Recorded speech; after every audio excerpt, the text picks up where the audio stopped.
Wani mai binciken makarantu ne aka tura shi wani gari, ya je ya yi bincike a wasu makarantu. Sai motarsa ta lalace kakin ya shiga gari. Ya yi iya dube-dubensa ya kasa gyarawa. Yana cikin wannan ƙaƙani kayi sai ga wani dan yaro ƙarami da ƙyar ya haura shekara 10. Ya tsaya ya gaishe shi, ya tambaye shi ko me ya faru.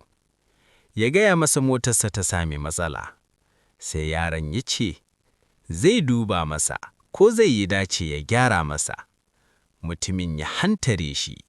Sai yaron ya ba shi labarin babansa makanike ne, kuma yana zuwa wajensa ya taimaka masa.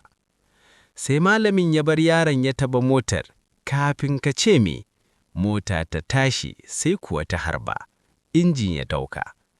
Cikin mamaki malamin ya tambayi yaron, kai ba ka zuwa makaranta ne? Sai ya amsa, ina zuwa.